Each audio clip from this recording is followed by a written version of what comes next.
ازيكم؟ اخباركم ايه؟ كله تمام؟ معلش اخرت عليكم، كنت وعدتكم ان انا انزل لكم على طول الفيديوهات على طول بتاعه الشرح. واخرت عليكم شويه بس غصب عني، كان عندي ظروف كده ليها علاقه بشغلي وبتاع، فكنت غصب عني مضغوط الفتره اللي فاتت، فمعرفتش ان انا اسجل لكم فيديوهات. ان شاء الله النهارده هنتكلم عن ايه؟ عن الاقتصاد. الاقتصاد ده حاجه سهله جدا، بس مشكلته ان هو بيستعصى عليك فهمه. يعني ايه؟ يعني انت لو حد اداك المعلومه البسيطه السهله اللي انا هقول لك عليها، الطريقه اللي انا هقول لك عليها دلوقتي والطريقه اللي انا هشرح لك بيها، هتلاقي نفسك الموضوع بسيط جدا. انت مشكلتك في ايه؟ ان انت اقتصاد يا ده بيتحفظ ما بيتفهمش وبتاع، مفيش الكلام ده، مفيش حاجه حفظ. مفيش اي حاجه حفظ غير ممكن اقول لك مثلا السطرين دول احفظهم، العنصر ده احفظه، ده الحفظ. انما في الطبيعي كل كليه حقوق بقى اللي هي موضع دراستنا احنا، كل كليه حقوق قايمه على الفهم، مفيش حفظ. حتى الاقتصاد، الاقتصاد اول حاجه، وهفهمك دلوقتي وهتشوف. هكلمك النهارده عن ايه؟ عن النقود. النقود ان شاء الله باذن الله هتاخد معانا محاضرتين يعني ولا حاجه، محاضره النهارده ومحاضره جايه ان شاء الله. دي المحاضره الاولانيه في النقود. النقود بقى بنتكلم فيها عن ايه؟ الفلوس دي النقود. طيب، النقود اول حاجه بدأ بيها قال لي ايه؟ قال لي هو انت تعرف اصلا ايه الفرق ما بين النظام؟ كده كده النقود مهمه في كل الانظمه. اي نظام اقتصادي سائد في البلد، او اي نظام اقتصادي البلد بتطبقه، سواء نظام اشتراكي او نظام راسمالي، فهي النقود مهمه. ماشي، مش عايزين بقى نختلف في دي، بس احنا عايزين بدايه نفهم يعني ايه الفرق ما بين النظام الاشتراكي والنظام الراسمالي. الكلام ده اصلا بتاع المفترض سنه اولى، يعني الناس كلها عارفاه، بس للتذكره بسرعه كده. الفرق ما بين النظام الاشتراكي والنظام الراسمالي ايه؟ ان النظام الفرق ما بينهم في حاجتين. اول حاجه هي الملكيه لمين، وانا هفهمك يعني ايه الملكيه لمين. الحاجه التانيه، هل جهاز الثمن ليه دور ولا لا؟ جهاز الثمن ده اللي هو ايه؟ هقول لك عليه دلوقتي. طيب، يعني ايه الملكيه لمين؟ بص، الدوله، اي دوله بتقوم على حاجه من اتنين. اما ان هي بتملك كل حاجه في الدوله. يعني ايه؟ يعني انا اللي بملك عوامل الانتاج. عوامل الانتاج دي اللي هي خدناها السنه اللي فاتت، العمال، انا اللي احدد اجورهم. طب انت عندك رز، انت بتزرع رز، انت بتزرع قمح، القمح عشان تجيب منه رز، انا اللي احدد سعر القمح، وانا اللي اقول لك تزرع قد ايه قمح. طيب، وانا اللي اقول لك الالات تجيب الات قد ايه، وانا اللي اقول لك سعر الالات. ده انا كدولة. لو عملت كده يبقى احنا في اطار النظام الاشتراكي. يبقى النظام الاشتراكي ده هو ايه؟ هو النظام اللي بتكون الملكية فيه ملكية عامة. كل عوامل الانتاج بتملكها الدولة ملكية عامة، الدولة بتسيطر فيه على كل حاجة. طيب، انا دلوقتي عشان اطلع الرز استخدمت عمال، واستخدمت آلات، واستخدمت افراد، واستخدمت كل حاجة، استخدمت ناس كتير جدا. عشان ايه؟ عشان اطلع السلع في الشكل ده، عشان اطلع السلع في الشكل ده. طب الدولة دورها يقف عند كده؟ لا، ده الدولة هتحدد لك بعد ما حددت لك العمال ياخدوا ايه، وعوامل الانتاج اللي هو من ضمنها العمال، ومن ضمنها القمح يتباع بكام، ومن ضمنها الالات تبقى ايه، وهكذا. الدولة بعد ما حددت ده، الدولة كمان هتتدخل في الاسعار. فالدولة هتقول لك بيع الرز بكذا، بيع القمح بكذا، بيع مش عارف ايه بكذا، بيع مش عارف ايه بكذا. يعني الدولة حتى وانت مالك الارض، فالدولة بتملك انها تحدد كل حاجة في الدولة. الدولة لما تبقى بتحدد كل حاجة في الدولة كده، يعني لما تبقى الحكومة هي اللي بتحدد كل حاجة في الدولة كده، نبقى احنا في إطار النظام الاشتراكي. لأن الملكية فيه بتكون ملكية عامة للدولة، ما بتكونش الملكية خاصة، لا، بتكون الملكية عامة. الدولة أو الحكومة هي المتحكمة في كل شيء. على النقيض النظام الرأسمالي. النظام الرأسمالي ده الدولة بتقول لك ايه؟ انا ماليش دعوة، حدد انت كل اللي انت عايزه. انت عندك عمال شغالين، انت كراجل صاحب شركة، حدد العمال انت اجورهم، حدد الالات اللي انت هتجيبها، حدد القمح هتجيبه منين وهتجيبه بكام. من الراجل لما يبيع لك، الدولة ما بتحددلوش، لا، هو يبيع بالسعر اللي هو عايزه. طيب، بعد ما خلصنا وطلعنا السلع في الشكل النهائي، يعني ايه؟ بعد ما العمال اشتغلوا مش عارف ايه ومش عارف ايه، وطلعنا الرز في الشكل النهائي او المكرونه في الشكل النهائي، هنعمل ايه فيها؟ قال لك بعد ما انت تعمل ده كله، بيع بالسعر اللي انت عايزه، الدوله مش هتتدخل. فالملكيه في النظام الراسمالي بتكون ملكيه خاصه. يعني ايه ملكيه خاصه؟ يعني الافراد هم اللي بيملكوا، الافراد هم اللي بيحددوا الاسعار، الافراد هم اللي بيعملوا كل حاجه. يبقى الفرق ما بين النظام الاشتراكي والنظام الرأسمالي من حيث الملكية، فالملكية عامة في النظام يعني الدولة لو بتاخد بالنظام الاقتصادي النظام الاشتراكي، فمعناها ان الدولة عايزة تتحكم في كل حاجة، في الأسعار كلها، في كل حاجة ليها علاقة بالاقتصاد.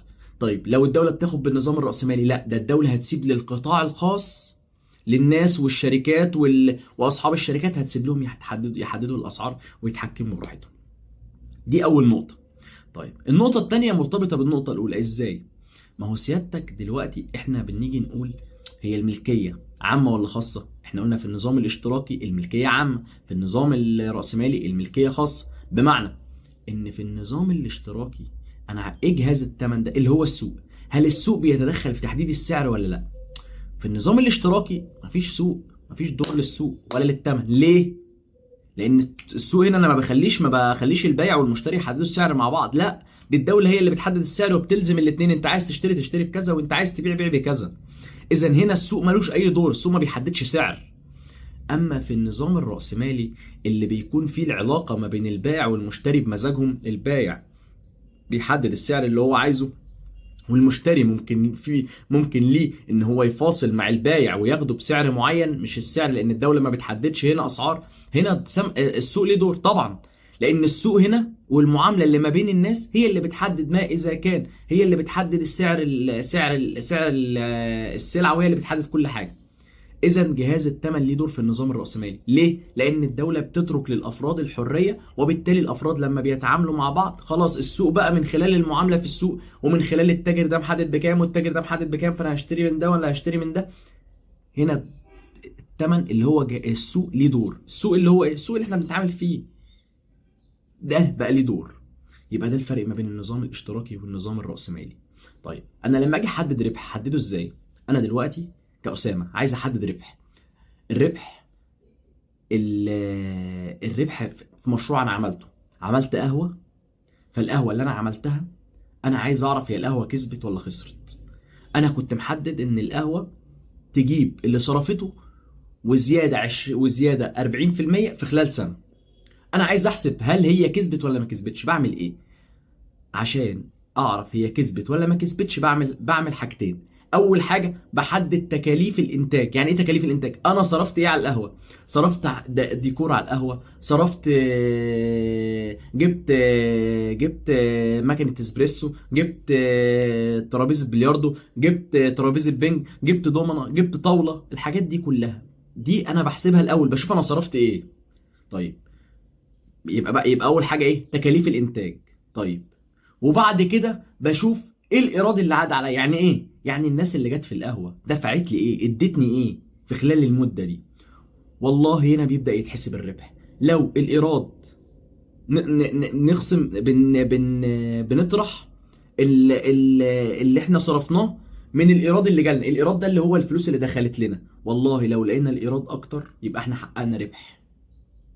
طيب لو لقينا التكاليف اكتر، احنا صرفنا اكتر من اللي دخل لنا، يبقى احنا كده ما كسبناش. يبقى الربح بيتحسب ازاي؟ بيتحسب تكاليف الانتاج ناقص الربح وناقص اللي دخل لنا، ونشوف الدنيا فيها ايه. لو لقينا ان ان الايراد اكتر يبقى احنا كسبنا، ما لقيناش الايراد، لقينا الايراد اقل من تكاليف الانتاج يبقى احنا خسرنا، وهكذا. يبقى احنا بنحسب الربح بالطريقه دي. طيب جه بعد كده قال لي خلاص نبدا بقى نعرف يعني ايه النقود. طيب ايه النقود؟ قال لي النقود هي عبارة عن كل ما يتمتع بقبول عام. لا مش فاهم. هو انت عارف ايه اهم ميزة في النقود؟ ايه اهم ميزة في النقود؟ اهم ميزة في النقود ان هي بتتمتع بحاجة اسمها قبول عام. يعني ايه قبول عام؟ يعني سيادتك لو رحت خدت 5 جنيه ولا 10 جنيه ولا 100,000 جنيه ولا مليون جنيه ورحت بيهم للحاج محمد، عايز تشتري العربية يقول لك لا. طب رحت بيهم للحاج محمود عايز تشتري البيت هيقول لك لا. طب ليه؟ لان النقود مقبوله من كل الناس، كل الناس فاهمه ان النقود بتقبل التعامل فيها. قبول عام معناها ايه؟ قبول عام معناها ان كل افراد المجتمع بيقبلوا التعامل بالسلعه دي.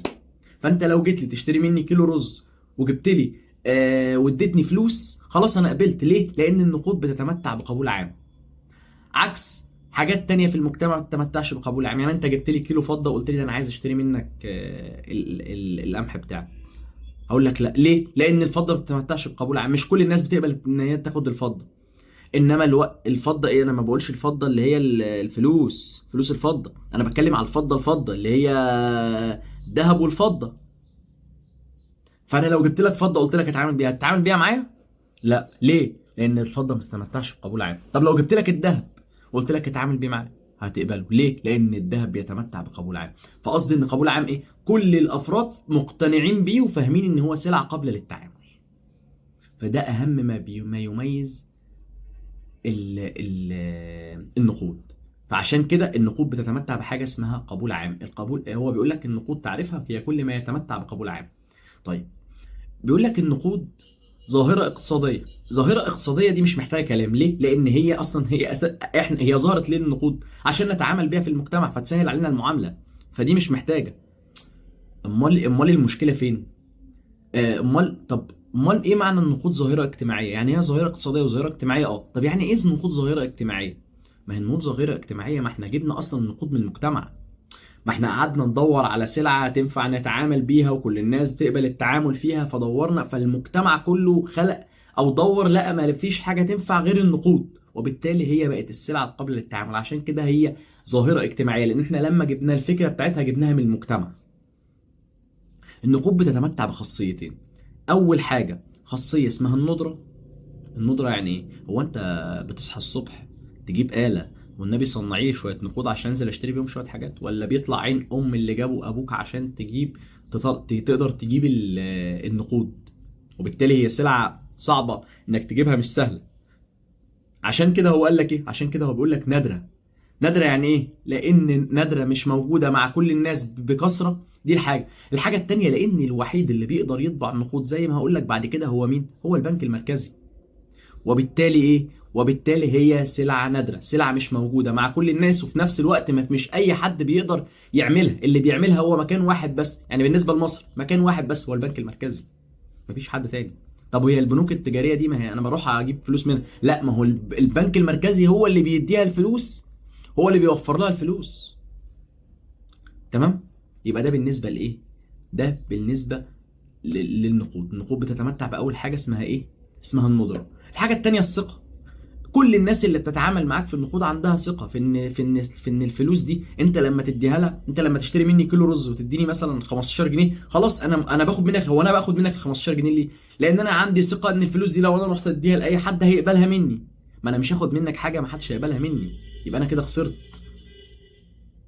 فهي طالما في ثقه ما بين افراد المجتمع في السلعه دي، او في ثقه ما بين افراد المجتمع في الفلوس دي، عشان كده كله بيقبلها. عشان كده بتتمتع، نرجع تاني للنقطه بتاعت بتتمتع بالقبول العام. قال لي طب في حاجه، اول حاجه احنا عايزين نعرف هي النقود في المجتمع هي ايه. قال لي النقود حاجتين: العملات الورقيه والمعدنيه، ودي احنا عارفينها. العمله الورقيه والمعدنيه، ودي احنا عارفينها. او حاجه تاني اسمها ايه؟ اسمها الحسابات الجاريه. ايه الحساب الجاري ده؟ كلنا عندنا. عارف الفيزا اللي معاك؟ انت بتروح البنك تقول له بعد اذنك انا عايز اعمل حساب جاري، يقول لك جميل، عينيا. عايز تعمل حساب جاري هتفتحه بكام؟ هقول له خد 20,000 حط لي في الحساب. الحساب الجاري ده معناه ايه؟ اقدر اسحب منه واحط فيه في اي وقت. يبقى ايه؟ يبقى النقود، يبقى في اصل انا هفرق دلوقتي ما بين حاجه اسمها النقود وحاجه اسمها اشباه النقود. النقود هي اللي بتوفر لي فلوس تحت ايدي في الوقت الحالي. طب ايه الفلوس اللي تحت ايدي في الوقت الحالي؟ حاجتين: عملات ورقيه ومعدنيه. دي حاجه. الحاجه التانيه الحسابات الجاريه. ما هو انا لما بروح قدام البنك واحط الفيزا وانا ليا 20,000 جنيه في البنك عامل حساب جاري بيهم. طيب بحط الفيزا في البنك فبتطلع لي فلوس. اذا دي نقود. ليه؟ لانها بقدر توفر لي في نفس اللحظه الفلوس. قال لي في حاجه بقى اسمها اشباه النقود. قلت له ايه اشباه النقود دي؟ قال لي دي عباره عن نقود بس ما بتبقاش متاحه ليك في ذات الوقت او في الوقت الحالي. قلت له ازاي؟ قال لي دي بتبقى متاحه ليك بس بعد كده. قلت له لا مش فاهم، فهمني. قال لك هديك مثال. قلت له ايه؟ قال لي في حاجه اسمها الودائع الاجله. تعرف اسمع عن الوديعه الاجل؟ شهاده الاستثمار. يقول لك روح اعمل شهاده استثمار. فشهاده الاستثمار دي، بس خد بالك وانت بتعمل شهاده الاستثمار دي انت مش هتقدر تاخد الفايده مش هتقدر تفك الوديعه او تفك الشهاده غير بعد ما يعدي سنه. طب وخلال السنه؟ لا، كل شهر هينزل لك في حسابك كذا. لكن انت مش هتقدر تفك الوديعه دي غير بعد سنه. اهي دي بنسميها اشباه النقود. هي فلوس بس ما اقدرش اتعامل فيها في الوقت الحالي، ده انا هتعامل فيها بعد كده لما السنه تعدي فاقدر افكها. انما النقود دي اللي انا بقدر اتعامل فيها في نفس الوقت، بقدر طالما الفلوس دي تحت ايدي دي بنسميها نقود. والنقود دي عباره عن حاجتين، عملات ورقيه ومعدنيه او حسابات جاريه. طب والودائع الاجله، يجي يقول لك هي الودائع الاجله تعتبر الودائع الاجله او المؤجله نقود؟ اقول له غلط، تعتبر الودائع الاجله اشباه نقود. ليه؟ لان هي ما بتوفرليش فلوس تحت ايديا في الوقت الحالي، ده هي بتقول لي بعد سنه فكني. اذا انا بعد السنه لما بقى تيجي هي بعد السنه تبقى نقود. ليه؟ لان انا هبقى فكيتها ففلوسها معايا. انما طول ما هي بعد كده هي اشباه نقود. ليه؟ لانها ما بتتيحليش ان انا اقدر اتعامل بيها في نفس ذات الوقت. تمام؟ طيب احكي لك بقى قصه كده جميله هتسهل عليك كل حاجه. في البدايه الانسان عمل ايه في البدايه؟ احنا نبدا بقى من اول الانسان، من البدايه خالص. الانسان كان في البدايه عامل ازاي؟ الانسان كان في البدايه بيعيش على ايه؟ بيعيش حياه التنقل والترحال طبعا من مكان، زي ما انت ما فهمت قبل كده وسمعتها 1000 مره، تنقل وترحال وبتاع، لحد ما اكتشف الزراعه. الانسان في البدايه لما كان بيزرع كان ايه؟ كانش عندي بقى، احنا لسه احنا بنتكلم بقى على المرحله اصلا اللي هي قبل اكتشاف النقود. كان عندي الدنيا ماشيه ازاي؟ كنت انت دلوقتي اول حاجه كان الانسان عايش حياه التنقل والترحال لحد ما اكتشف الزراعه، لقى ميه واكتشف الزراعه. بدا الانسان يعمل ايه؟ بدا الانسان يزرع عشان ياكل، يزرع عشان يوفر حاجته هو. يعني ايه؟ يعني احنا لو قبيله قاعدين في مكان معين فاحنا بنزرع مثلا القمح عشان نوفر لينا الرز، بنزرع الطماطم عشان نوفرها لينا. يعني الانسان بيعيش على ناتج عمله. بيقولوها كده، الانسان بيعيش على ناتج عمله. اللي بينتجه انت بتعمل في ايه؟ بتعمل في الزراعه مثلا، اللي بتنتجه انت بتستعمله انت كشخص. يعني انا كأسامة عندي ارض بزرع فيها قمح، بزرع فيها طماطم. الارض اللي انا بزرع فيها قمح وبزرع فيها طماطم دي اللي انا باكل منها. فهنا بيقولوا عايش على ناتج عمله. لحد ما حصل ايه؟ الوقت ده كان عدد الافراد قليل اصلا في الدنيا كلها، عدد الافراد قليل. بدات الافراد يكتر، او بدات الافراد يكتروا. فايه اللي حصل؟ بدأ كل واحد فيهم، كل الافراد يكتروا فحاجاتهم بتكتر، فانا محتاج السلعه اللي عند فلان وفلان محتاج السلعه اللي عندي، فبدأت تظهر حاجه اسمها المقايضه. ايه هي المقايضه؟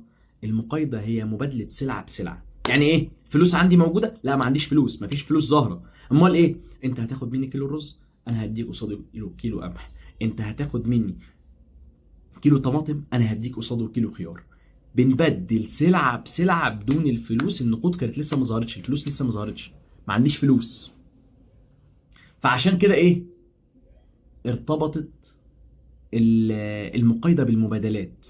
انا دلوقتي محتاج السلعه اللي عندك فهنبدا نبدل، وهكذا. ولكن المقايضه دي واجهت حاجات كتير جدا.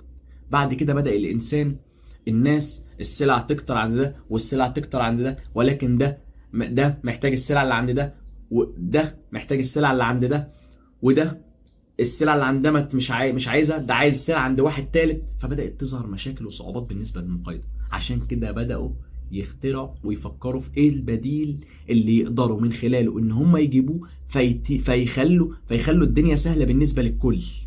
يعني ايه يخلوا الدنيا سهله بالنسبه للكل؟ يعني يدوروا على سلع نقدر من خلالها ان احنا نتعامل كلنا مع بعض. عشان كده لقوا النقود.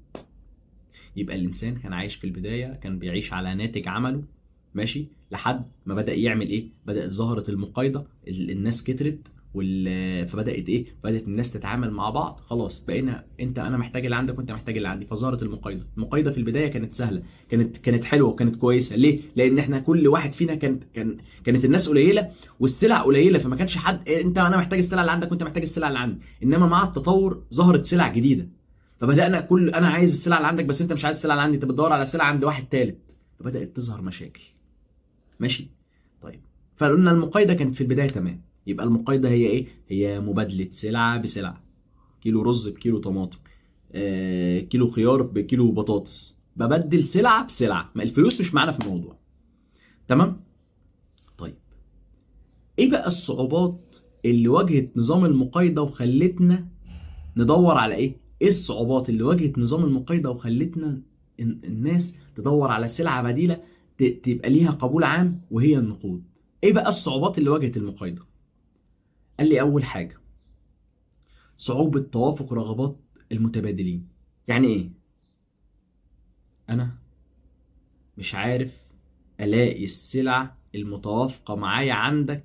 ما هو انا لازم عشان اخد السلعة بتاعتك لازم انت تكون عايز السلعة بتاعتي، والا انا مش هعرف اخد السلعة بتاعتك ولا انت تعرف تاخد السلعة بتاعتي. ده في ظل نظام المقايضة. ليه؟ لان احنا قلنا بنبادل سلعة بسلعة، الفلوس لسه ما ظهرتش. فانا عشان اخد السلعة بتاعتك لازم اديك سلعة مكانها، مش فلوس. هي مش انا هديك فلوس فتدينا السلعه بتاعتك وتاخد الفلوس تروح تشتري بيها السلعه اللي انت عايزها. لا، مفيش منه الكلام ده. ده انا لازم عشان اخد السلعه بتاعتك لازم الاقي واحد محتاج السلعه بتاعتي. فقال لك اول صعوبه واجهتهم صعوبه توافق رغبات المتبادلين.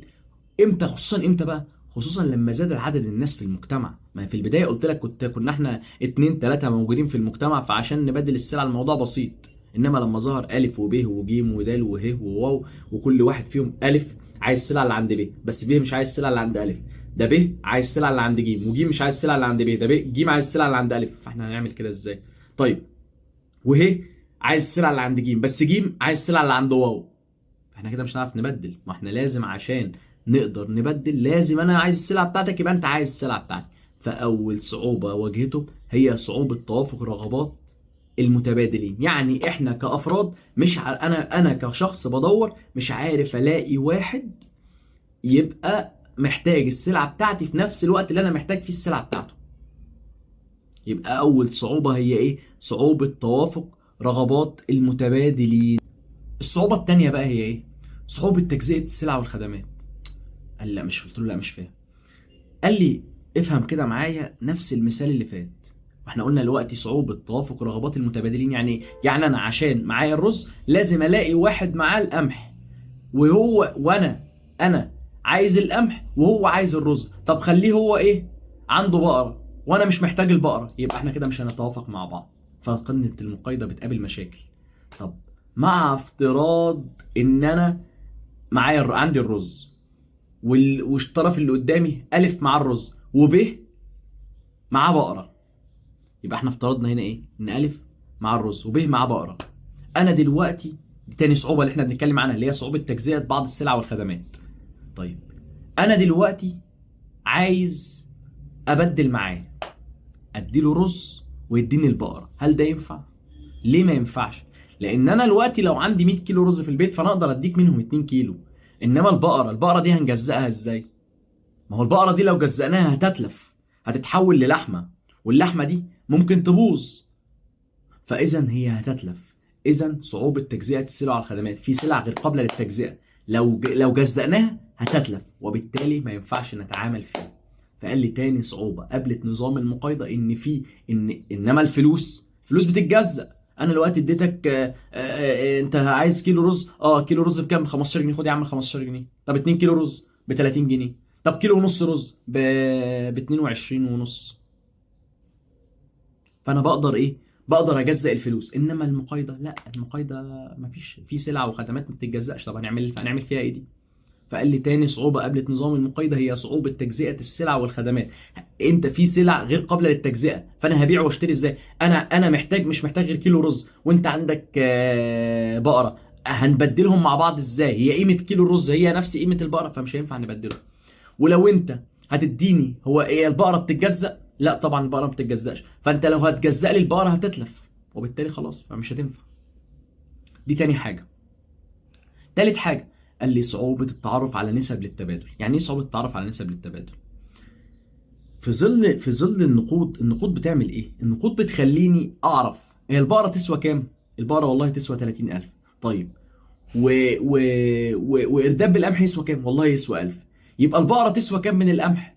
من ارداب القمح تسوى 30 ارداب قمح. فكده احنا فهمنا ما في نسب للتبادل. انما المشكلة في المقايضة ايه؟ انك مني مفيش فلوس، فاحنا مش عارفين نقدر قيمة الحاجة. فانا لو انا عايز منك قمح وانت عايز مني البقرة، فانا مش عارف اقدر قيمة البقرة ايه ولا عارف اقدر قيمة القمح ايه. فمش عارف اقول لك اخد منك كام ارداب قمح ولا كام ارداب. فاحنا مش عارفين نعمل نسب للتبادل. ليه؟ لان اصلا احنا مش عارفين قيمة السلعة الواحدة عشان نقدر نقارن ما بين السلعتين ونعرف دي تسوى كام بالنسبة لدي. صعوبة التعرف على نسب التبادل يعني ايه؟ يعني احنا مش عارفين نعرف دي تسوى كام من دي. دي بنسميها صعوبة التعرف على نسب للتبادل. احنا مش عارفين البقرة تسوى كام ارداب بقمح. احنا مش عارفين اصلا ارداب بالقمح بكام عشان نعرف هو البقره تسوى كام ارداب بقمح. فهي صعوبه التعرف على نسب للتبادل، سواء احنا مش عارفين نعرف السلعه الواحده تسوى كام، ولا عارفين نعرف هي السلعتين بالنسبه لبعض يسووا كام. تمام؟ طيب ده بالنسبه لايه؟ صعوبه التعرف على نسب للتبادل. طب ماشي، الحاجه الاخيره، الحاجه الرابعه ايه؟ صعوبه توافر اداه مناسبه لاختزان القيم. دي بقى اسهل واحده فيهم. ايه هي؟ هو دلوقتي احنا بنعمل ايه؟ دلوقتي يقول لك بص، والله معاك قرشين، طب نعمل بيهم القرشين دول، اجري اشتري بيهم دهب. طب ليه يا عم اشتري بيهم دهب؟ يقول لك اشتري بيهم دهب عشان تقدر تشيلهم جنبك، تشيل الدهب جنبك، لان الدهب ما بيقلش قيمته. صح؟ طيب هو دي نفس الفكره، صعوبه توافر اداه لاختزان القيم. ما احنا كنا في نظام المقايضه بتعمل ايه؟ انا لو بدلت سلعه بسلعه ما عنديش فلوس، ما عنديش ايه؟ فلوس. فاحنا دلوقتي عشان انا يبقى عندي سلعه او انت عندك سلعه، طب هي السلعه دي بالنسبه لي فائض. يعني ايه؟ انا عندي مثلا عندي 4 بقرات، يبقى انا عندي ايه؟ 4 بقرات. تمام؟ طيب 3 منهم بس هبيعهم والواحده هخليها. هي الواحده دي تنفع تبقى اداه لاختزان القيم؟ يعني تبقى هي الفلوس ابقى شايلها، ابقى اعتبرها بالنسبه لي فلوس شايلها لبعد كده؟ لا، ده ممكن تموت الصبح. طب بالنسبه للفلوس، فلوس ممكن اعملها اداه لاختزان القيم؟ يعني هي تحافظ لي على قيمه فلوسي؟ طبعا لو شلت الفلوس، هي الفلوس ممكن قيمتها تقل مع الاسعار، ولكن هتفضل محافظه لي برضه في نفس الوقت على ان ما هي في الاول وفي الاخر هي فلوس موجوده متشاله، فاقدر استعملها بعد كده، اللي هي بيقولوا عليها ايه؟ القرش الابيض ينفع في اليوم الاسود. بمعنى ايه؟ ان انت بعد كده والله لو حصلت لي اي حاجه اقدر اصرف فلوس. طب انا لو شلت سلعه، السلعه مشكلتها ايه؟ انها عرضه للتلف، معرضه للتلف. انا دلوقتي بقى عندي 5 فدادين طماطم. ال5 فدادين طماطم دول بطلع منهم 4. طيب عايز اشيل الباقي عشان لو كده ابقى ابيعه في يوم من الايام، يبقى بالنسبه لي هو مخزن للمخزن. ايه؟ مخزن للقيمه. يعني ايه مخزن للقيمه؟ فلوس متشاله على جنب. مصطلح اهو هايف، فلوس متشاله لي على جنب. طب هي الطماطم تبقى مخزن للقيمه؟ طبعا لا. ليه؟ لان الطماطم عرضه للتلف، وبالتالي هي مش تبقى مخزن للقيمه. مش هتقدر تعتبرها بالنسبه لي فلوس موجوده لبعد كده. فهي صعوبه توافر اداه لاختزان القيم. معناها ايه؟ انا مش هقدر بالنسبه للمقايضه ان انا اخلي السلعه دي معايا بعد كده، لان السلع عرضه للتلف. انما بالنسبه للفلوس لا، الفلوس بقدر ان انا اشيلها لبعد كده، لان الفلوس مش عرضه للتلف. هي ممكن تقل قيمتها، مفيش مشكله، بس هتقل قيمتها ومش تقل كتير، انما مش هتتلف. التلف معناه ان السلع هتفنى، وبالتالي مش هيبقى عندي اصلا لا قيمه ولا اختزان قيم ولا عندي اي حاجه. قال لي طيب الحاجه الاخيره، قال لي صعوبه توافر وسيله للمدفوعات المؤجله. نسمع يعني ايه المدفوعات المؤجله؟ بيع بالتقسيط. انا دلوقتي اديتك البقره وقلت لك، بقول لك ايه، على بقى على 12 شهر تديني ايه؟ تديني تحول لي تديني بعد كده على 12 شهر كل شهر تبعت لي 100 كيلو رز. طيب انا جيت والله النهارده اول شهر محتاج ال 100 كيلو رز، الشهر الثاني محتاج ال 100 كيلو رز، الشهر الثالث ما بقتش محتاجه، الشهر الرابع ما بقتش محتاجه، الشهر الخامس ما بقتش محتاجه. فهو بيقول لي مشكله المقايضه بالنسبه للوسيله بتاعت المدفوعات المؤجله دي ايه؟ يعني ايه؟ يعني لما نبدل سلعه بسلعه، المشكله هنا في ايه؟ قال لي المشكله هنا في ان السلع بتختلف نوعها وجودتها مع الوقت، انما الفلوس ولا بتختلف نوعها ولا جودتها. الفلوس بتفضل هي فلوس، انما السلع بتختلف نوعها وجودتها. بتختلف نوعها وجودتها ازاي؟ ما هي بالنسبه لي السلعه النهارده تسوى كذا، بكره انا ما بقتش محتاج السلعه دي. يعني انا بجيب الرز مثلا يقضي حاجتي وحاجه العيله، بكره ما بقيناش محتاجين الرز، ما بقيناش هناكل رز، حصلت حاجه في الرز، قالوا ده الرز مغشوش، هعمل ايه فيها؟ افضل البس الرز ال 12 شهر.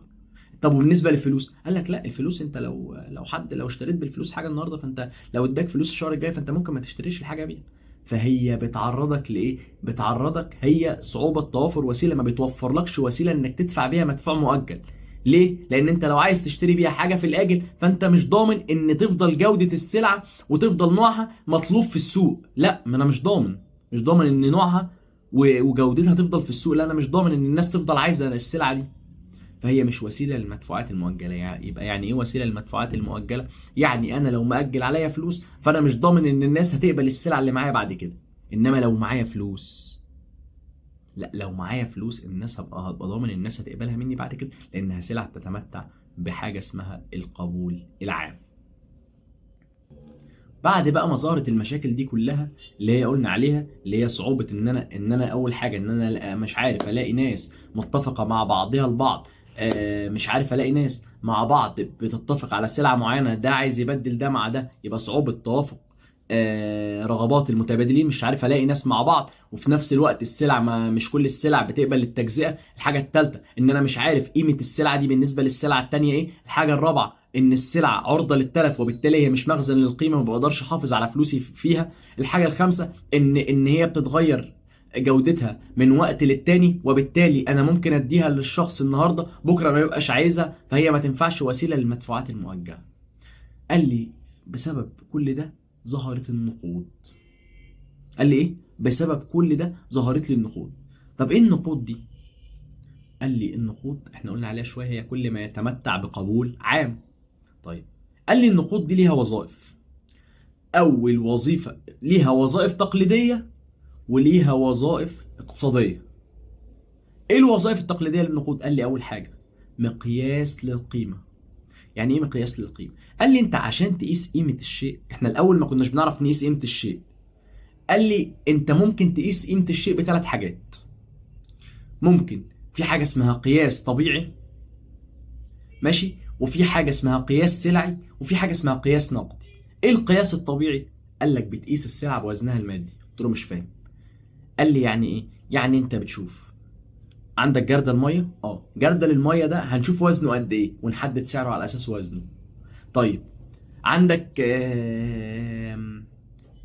سبيكة ذهب، هوزنها واشوف وزنها قد ايه واحدد سعرها على وزنها. بمعنى ايه؟ يعني ما بيهمنيش جودة السلع، اللي بيهمني وزن السلع. ده بنسميه قياس طبيعي. كل ما وزن السلعة يزيد، يعني حاجة تمنها كيلو، تمنها اقل من حاجة تمنها 2 كيلو، من حاجة تمنها 3 كيلو، مهما كان جودة السلع. يعني ايه؟ يعني لو جردل عندي يوزن 2 كيلو وعندي ذهب يسوى كيلو، بالنسبة للقياس الطبيعي فالمية تبقى قيمتها اعلى، جردل المية يبقى قيمته اعلى، لان هو وزنه اعلى من البتاع ده، من الذهب. طيب ده بالنسبه لمين؟ للقياس الطبيعي. طب عندي قياس اسمه قياس سلعي. هنا بقى بقيم السلع بالنسبه للسلعه. يعني ايه؟ يعني بشوف السلعه دي بالنسبه للسلعه دي، والله السلعه دي يعني تعمل ايه من السلعه دي، السلعه دي تقيم ازاي بالسلعه دي، بقارن، شبه مقارنه واقيس ما بينهم. دي بنسميها قياس سلعي، لاني بقارن سلعه بسلعه عشان احدد قيمتها. وفي بقى قياس اسمه قياس نقدي، وده اللي احنا بنعمله دلوقتي، اللي هو ايه؟ السلعه بتقيم بالفلوس، بشوف السلعه تسوى ايه، وده هو يعتبر اللي دارج او اللي ماشي. بنسميه قياس سلعي. قياس سلعي، قياس نقدي او قيمي، بشوف قيمه السلعه واقيمها بالفلوس، وده اللي بيمشي دلوقتي. طيب يبقى ده بالنسبة ايه؟ يبقى اول حاجة خدناها ان النقود اول حاجة مقياس للقيمة، بنقدر نعرف منها قيمة الشيء، ما انا بقدر قيمته فاقدر ان انا بعد كده ايه؟ اعرف هي القيمة بتاعته بتتعامل ازاي. فاحنا فهمنا ان القياس اللي بيتاخد بيه في النقود هو القياس النقدي، انا بقيس قيمة الشيء بالفلوس. طيب بعد كده قال لي النقود قواسيط للمبادلة. قال لي انت تعرف من اهم مزايا النقود ايه كمان؟ قلت له ايه؟ قال لي قواسيط للمبادله. قلت له لا مش فاهم. قال لي انت كان الاول مشكلتك ايه مع المقايضه؟ قلت له مشكلتي ان انا مش عارف اخد، لازم ادور على واحد عايز نفس السلعه بتاعتي، وهو هو عايز نفس السلعه بتاعتي وانا عايز نفس السلعه بتاعته، وبمقادير معينه عشان نقدر نوصل. قال لي لا بس احنا خلصنا من المشكله دي. قلت له ايه؟ قال لي ما انت عندك النقود كوسيط للمبادله. وسيط للمبادله يعني مش النقود بتقدر تنقل ملكيه السلعه للسلعه الثانيه؟ خلاص يبقى احنا خلصنا من المشكله اللي كانت عندي في المقايضه. ما انا كانت عندي المشكله في المقايضه ايه؟ ان انا لازم ادور على واحد عايز السلعه بتاعتي عشان اقدر ان انا اخد السلعه بتاعته، صح؟ طيب قال لي لا، النقود ما فيهاش الكلام ده. النقود انت بتروح تدور على اي حد عنده السلعه اللي انت عايزها من غير ما يبقى عايز السلعه بتاعتك، لانك انت بتديله الفلوس فيديك مقابل ليها فيبدلها لك بالسلعه والموضوع خلص. يعني انت بتديله فلوس فيديك السلعه، وبالتالي النقود حلت المشكله وخلتك ان هي بقت وسيط للمبادله، بتقدر تنقل ملكيه الاشياء من شخص لاخر بدون ما انت تبقى محتاج السلعه بتاعتي او انا محتاج السلعه بتاعتك. طالما معاك فلوس تقدر تشتري السلعه اللي عند اي حد، وبالتالي خلصنا من المشاكل اللي كانت بتقابل المقايضه. الحاجه الثالثه ايه هي؟ ان النقود مخزن للقيمه. يعني ايه النقود مخزن للقيمه؟ فاكر انا قلت لك هناك ايه؟ قلت لك ان ان المقايضه مشكلتها ايه؟ انها مش مخزن للقيمه، لان السلع عرضه للتلف. انت لو شلت سلعه عشان تبقى قرش ليك بعد كده هتنفع؟ لا. ليه؟ لان السلع هتتلف بعد كده. لو انا بزرع 50 كيلو طماطم وشلت 20 منهم عشان بعد كده ابقى ابيعهم فيوفروا، لا، الطماطم عرضه للتلف. على عكس النقود، النقود مش عرضه للتلف، الفلوس اللي معايا دي عرضه للتلف فين؟ فهي مخزن للقيمه. فانا بقدر لو انا عندي فائض معين بقدر ان انا طالما هو في شكل نقود بقدر اشيلها، هتنفعني في وقت من الاوقات. اذا النقود مخزن للقيمه. ليه؟ لان هي ثروه معايا، ثروه بقدر استعملها في الوقت. ما هي دي بقى اللي بينطبق عليها ايه؟ كلمه القرش الابيض بينفع في اليوم الاسود. تمام؟ طيب الحاجه الاخيره بقى هي ايه؟ ان النقود وسيله للدفع. يعني ايه وسيله للدفع؟ مش احنا قلنا ان النقود دي بتمكنني انا كأسامة ان انا اقدر اشتري اي حاجه عند اي حد؟ طيب ما هي خلاص طالما بتمكنني ان انا اقدر اشتري اي حاجه عند اي حد، خلاص يبقى الموضوع خلص بالنسبه لي. يبقى انا مش محتاج، يبقى هي تخلصنا من صعوبات المقايضه اللي كانت عندي في الاول. تمام؟ لان هي ليها قيمه بتخلي ليا قيمه، بتخلي القوه الشرائيه بتاعتي اللي موجوده بتحافظالي على فلوسي. اذا هي ليها قيمه. واهم ميزه فيها ايه بقى كمان؟ اعتراف الدوله بيها. ما هو في سلع معينه الدوله مش معترفه بيها، انما الدوله لما تصبح الصبح توفر لك في كل البنوك فلوس، اذا الدوله معترفه بوجود الفلوس. وطالما الدوله معترفه بالفلوس اذا الناس هتتعامل في الفلوس، وبالتالي هي وسيط للدفع ما بين الناس، او وسيله للدفع ما بين الناس. بيقدر الناس ان هم يدفعوا لبعض عشان يحصلوا السلع اللي هم عايزينها. دي بالنسبه للوظائف التقليديه. طب ايه الوظائف الاقتصاديه؟ قال لي واحد، احنا هنقسمه: واحد بالنسبة للأفراد، اتنين بالنسبة للمشروعات والدولة، تلاتة بالنسبة للبنوك، أربعة ايه العلاقة اللي ما بين النقود وما بين الأسعار. واحد بالنسبة للأفراد، قال لي بتحقق لهم حاجة مهمة جدا، حاجة اسمها الخيار. يعني ايه حاجة اسمها الخيار؟ انت بتيجي قال لك بص، النقود دي انت بتشتغل صح؟ انت لو بتشتغل في ظل نظام المقايضة فهم بيدوك سلعة، السلعة دي عرضة للتلف ومالكش خيار. ما انت يا اما تبدلها مع حد، يا اما ايه، تستعملها، يا تستعملها انت يا تبدلها مع حد وتاخد منه سلعه تانية. انما النقود اللي انت بتقبضها من العمل بتعمل لك ايه؟ قال لك بتديك خيار. يعني ايه خيار؟ اما ان انا اصرفها، اما ان انا اشيلها لبعد كده.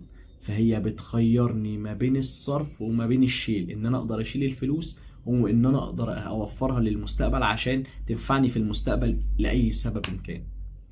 يبقى النقود بتعمل لي ايه بالنسبه للافراد؟ بتدي للافراد الخيار ان هم يختاروا ما بين ان هو يشيل الفلوس لبعد كده فتبقى بالنسبه له فائض، او يصرفها فيجيب السلع الضروريه او السلع الكماليه او اي سلع هو عايزها. ده بالنسبه للافراد. طب وبالنسبه للمشروعات والدوله؟ قال لي بالنسبه للمشروعات والدوله ابسط من الاولانيه. قلت له ازاي؟ قال لي بالنسبه للمشروعات والدوله، ما هي كل المشاريع اللي في الدوله مالها؟ كل المشاريع اللي في الدوله فيها عمال، والعمال بيشتغلوا على آلات، والآلات دي بتعمل ايه؟ والآلات دي عايزه مواد اوليه تشتغل، عايزه مواد اوليه عشان نطلع السلعه النهائيه. كل ده النقود هي اللي بتحدده. في الاول كان بيبقى عندي مشكله، انا مش عارف ده هيسوى كام وده هيتعمل ازاي وده هيسوى كام. انا كنت قايل لك قبل كده ان المقايضه كانت مشكلتها ان انا ما بعرفش اجي الاقي نسب للتبادل. طب الله اكبر، لقينا الفلوس. ده انا بقيت اعرف احدد اجور العمال، اعرف احدد انا هصرف ايه، اعرف احدد. فالمشروعات والدوله بقت عندها بتعرف تعمل دراسه جدوى بسهوله. طب وبالنسبه للبنوك، هي ايه اهم حاجه البنوك بتعملها؟ من غير ما تفكر كتير، اهم حاجه البنوك بتعملها هو الاقراض، انها تقدم لك قرض. فالنقود عملت ايه؟ النقود هي اللي ادت لنشأة البنوك. ليه؟ لانها ساعدت البنك في في موضوع ايه؟ في موضوع الاقراض. اول اهم عمليه بيقوم بيها البنك هي عمليه الاقراض، وبالتالي هي اساس البنوك. النقود هي اساس البنوك. ليه؟ لان النقود هي اللي بتعمل ايه؟ هي اللي بتمكن البنك من الاقراض. طيب اخر حاجه، النقود والمستوى العام للاسعار. يعني ايه النقود بقى والمستوى العام للاسعار؟ هو دلوقتي قيمه النقود بتتحدد ازاي؟ والاسعار قيمتها بتتحدد ازاي؟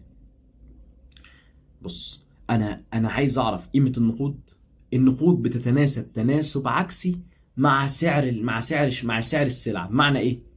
كلما زاد سعر السلع كلما قلت قيمه النقود، كلما زادت قيمه النقود كلما قل سعر السلع. زي دلوقتي اللي حاصل في مصر، السلع غاليه جدا فالفلوس ما قيمتها ما لهاش لازمه. فالاول كنت بتجيب الجاكيت ب 2000 جنيه، دلوقتي عايز تجيب الجاكيت ب 5000 جنيه. كنت الاول بتجيب الجاكيت ب 400 جنيه، عايز تجيبه دلوقتي ب 800 جنيه. فانت بتقبض زي ما انت، ولكن السلعه زادت فالقيمه بتاعت الفلوس قلت. يبقى كلما زادت قيمه النقود كلما قلت الاسعار، وكلما قلت قيمه النقود كلما زادت الاسعار. دي محاضرة النهاردة. إن شاء الله ناقصنا محاضرة في النقود اللي هي اتكلم فيها عن النظام النقدي السلعي، اللي هو قاعدة المعدنين والمعدن الواحد، واللي هي قاعدة الذهب والفضة والكلام ده كله. وبعد كده هنتكلم عن النقد القابل للتحويل لذهب. وبعد كده هكلمكم عن البنك عن النظام النقدي المصري في كلمتين. هناقص فيديو تاني ونخلص النقود، وبعد كده إن شاء الله أخش لكم على البنوك. شكرا.